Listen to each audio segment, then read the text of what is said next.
চাঁপাইনবাবগঞ্জ ৩ আসন থেকে নির্বাচিত মাননীয় সংসদ সদস্য জনাব মোহাম্মদ নুরুল ইসলাম। জনাব মোহাম্মদ নুরুল ইসলাম। মাননীয় স্পিকার, আপনাকে ধন্যবাদ। আমি নুরুল ইসলাম বুলবুল। আমার নির্বাচনী এলাকা ৪৫ চাঁপাইনবাবগঞ্জ ৩ আসনে অন্তর্ভুক্ত ২৫০ শয্যা বিশিষ্ট সদর হাসপাতালটিতে প্রতিদিন রোগী ভর্তি থাকে ৬০০ থেকে ৭৫০, অথচ চিকিৎসকের পদ শূন্য ৫২%, যার ফলে ইমার্জেন্সি সার্ভিস ব্যাহত হচ্ছে। জেলা হাসপাতাল হওয়া সত্ত্বেও সেখানে চক্ষু এবং মানসিক রোগের চিকিৎসা নেই, চিকিৎসকও নেই।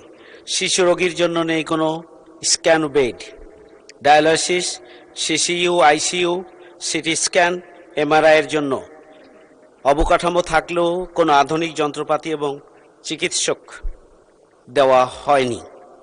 শুধু তাই নয়, আমরা দেখছি যে ডাক্তাররা বাধ্য হয়ে অধিকাংশ রোগীদের রাজশাহী ও ঢাকা রেফার্ড করে দেন। রেফার্ড টু ঢাকা, হসপিটালের নামটাই হয়ে গিয়েছে রেফার্ড টু ঢাকা বা রাজশাহী। এছাড়াও এখানে পরিচ্ছন্নতা কর্মী মাত্র ৪ জন, এখানে ডোম কাজ করে মাত্র ১ জন।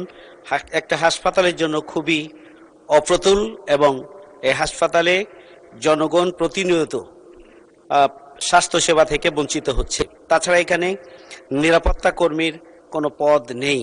সম্প্রতি জেলায় হামের প্রকোপ, বাংলাদেশে এই যে হামের প্রকোপ, সেখানে কমপক্ষে 10% শুধু চাঁপাইনবাবগঞ্জেই হাম ব্যাপকভাবে ছড়িয়ে পড়েছে, আমি ইতিমধ্যে দেখে এসেছি। তাছাড়া এখানে নিরাপত্তা কর্মীর কোনো পদ নেই। সম্প্রতি হামের কারণে দ্রুত চিকিৎসা ব্যবস্থাকে আরও সম্প্রসারণ করার জন্য এখানে যে একটা অচলাবস্থা তৈরি হয়েছে, এই অবস্থায় মাননীয় মন্ত্রী মহোদয়ের কাছে আমার দৃষ্টি আকর্ষণ হচ্ছে জরুরি ভিত্তিতে। ধন্যবাদ মাননীয় সদস্য।